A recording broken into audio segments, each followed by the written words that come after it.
महाराज जी, क्या कुछ शिकायत लेके आए थे कलेक्टर कार्यालय में, और अभी आपकी कलेक्टर साहब से ही बात हुई क्या कुछ बात? कलेक्टेड आए हैं आज।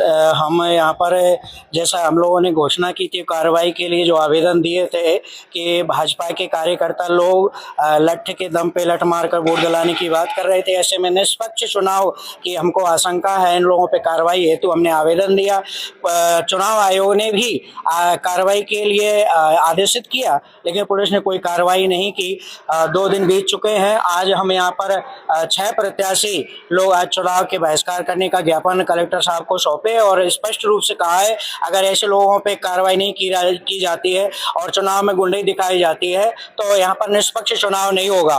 कलेक्टर साहब को हमने ज्ञापन दिया और मांग की है कि 24 घंटे में कार्रवाई हो, अन्यथा हम चुनाव का बहिष्कार कर देंगे। तो कलेक्टर साहब ने कहा जो भी संभावित होगा हम लोग कार्रवाई करेंगे और ये सारे प्रत्याशी लोग हम लोगों के साथ में। क्या समस्याओं को लेकर ज्ञापन हुआ? मैं महेंद्र सिंह रावत, परिवर्तन पार्टी ऑफ इंडिया राष्ट्रीय अध्यक्ष।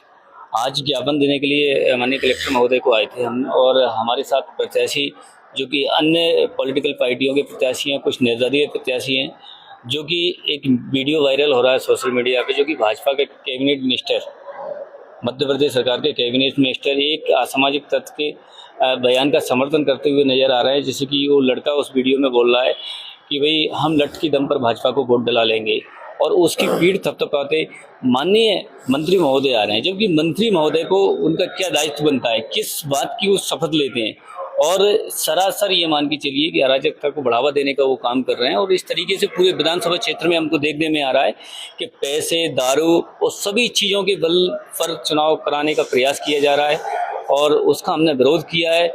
और हम चाहते हैं कि जो संबंधित मंत्री है और भाजपा प्रत्याशी है, और वो जो लड़का वीडियो में जो बोल रहा है उसके खिलाफ कार्रवाई होना चाहिए। कलेक्टर साहब से भी शिकायत आपने की है, क्या आश्वासन दिया है? बिल्कुल, हम पहले आरओ रिटर्निंग ऑफिसर के यहाँ भी हमने शिकायत की थी, उस पर कार्रवाई उन्होंने लिखा था संबंधित एसडीओपी को, जो कि बड़ौनी को, उनने भी कोई कार्रवाई उस पर नहीं की। हमने कल फिर एक आवेदन और दिया। तबादले की बात कर रहे हैं, कुछ तबादले भी करवाए। देखिए क्या है, ये तो सत्ता पक्ष के दबाव में काम करते हैं, और हम चाहते हैं कि भाई अन्य हर किसी का भी अधिकार, राइट बनता है, जब कोई व्यक्ति चुनाव लड़ता है तो एक उम्मीद के साथ चुनाव लड़ता है।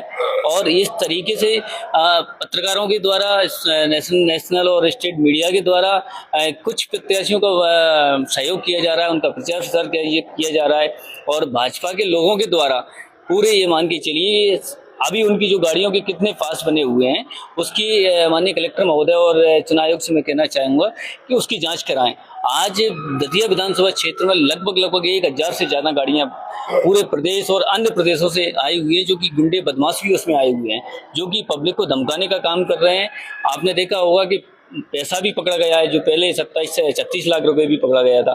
ठीक है, इस तरीके से पैसे बांटने का भी ये लोग काम कर रहे हैं और इस चुनाव को प्रभावित करने का काम कर रहे हैं। पैसे मांगे नहीं मानेंगी तो आगे क्या आपका रणनीति है? बिल्कुल, देखिए क्या है कि हम रेगुलर प्रयास इसके लिए कर रहे हैं कि इन लोगों पे एफआईआर कर इनकी गिरफ्तारी हो और कार्रवाई होना चाहिए सभी पे, और जो भी पार्टी का प्रत्याशी इस तरीके के बयान देता है या कोई देता है कार्यकर्ता, उस पर सभी पे कार्रवाई होना चाहिए। हम एक किसी व्यक्ति की नहीं बात कर रहे, और इसको लेकर के हम हाईकोर्ट में रिट भी दायर कर रहे हैं, और कल हमारी ये रिट दायर हो जाएगी। नियमों का उल्लंघन करता है तो सभी पर कार्रवाई होना चाहिए, क्योंकि परिवर्तन पार्टी ऑफ इंडिया की क्यों ना हो। हम किसी भी, हमारा उद्देश्य परिवर्तन पार्टी ऑफ इंडिया का पूरे देश में सर्वधर्म समभाव को लेके और शांतिपूर्ण चुनाव होना चाहिए, नियम से चुनाव होना चाहिए, संविधान के अनुसार चुनाव होना चाहिए। किसी को लोकतंत्र में डराने धमकाने की कोई बात नहीं आती। तो इस तरीके से ये लोग काम कर रहे हैं, उसका हम विरोध कर सकते हैं। अभी चुनाव का आखिरी दौर है, 72 घंटे बचे हैं। 72 घंटों के प्रोटोकॉल्स है, वो प्रोटोकॉल्स का सभी को पालन करना है। उसके लिए कैंडिडेट्स ने हमारे पास अर्जी भी दी है। उसमें कुछ अर्जी ऐसी है कि एफआईआर करने के लिए जो सोशल मीडिया पे बयान दिए जा रहे हैं उसके लिए एफआईआर करने के लिए है। उसके साथ साथ कुछ एमपी लाइट कटी है ये बोल रहे हैं, लेकिन जानकारी में ये आया है कि लाइट में रात में 10 पोल के तार चोरी हुए, ये जानकारी मिली है, तो वहाँ भी व्यवस्था ठीक करा रहे हैं। इसके साथ साथ जो न्यूज़पेपर पे चलता है तो उनका ये कहना है कि 2 या 3 पार्टी का ही न्यूज़पेपर पे चलता है, हम इंडिपेंडेंट लोगों का नहीं चलता है। तो इसमें हमने सभी को यही बताया है और रिक्वेस्ट भी किया है। हाँ, इसीलिए वो बोल रहे हैं कि इन सभी पे कार्रवाई हो। हमने भी उनको बताया है कि जो चुनाव आयोग के नियम है उसके तहत जो भी शिकायत देते हैं उस पर कार्रवाई हो रही है, की गई है। हमने काफ़ी एफआईआर की है, काफ़ी अधिकारियों को, लगभग अभी तक 25 से ज़्यादा अधिकारियों को ट्रांसफ़र किया गया है और इलेक्शन कमीशन ने किया है। तो कार्रवाई ज़रूर होगी, लेकिन कार्रवाई तब संभव हो पाती है जब वो नियम के अधीन हो। अगर 2 न्यूज़पेपर में किसी 2 या 3 पार्टियों की ही न्यूज़ आ रही है, इंडिपेंडेंट की न्यूज़ नहीं आ रही है, तो वो कार्रवाई का विषय नहीं बनता है। लेकिन अगर वो पेड न्यूज़ का विषय बनता है तो पेड न्यूज़ के तहत वो शिकायत कर सकते हैं। हम लोग उसकी जांच करके अगर सही पाई जाती है तो ज़रूर निश्चित कार्रवाई होगी। दतिया में पहले भी पेड न्यूज़ पे कार्रवाई हुई है, आप सभी जानते हैं, और अभी भी हो सकती है। सर 30 तारीख को वोटिंग है, उसके लिए क्या कुछ व्यवस्थाएं की गई, कितने पोलिंग बूथ बनाए?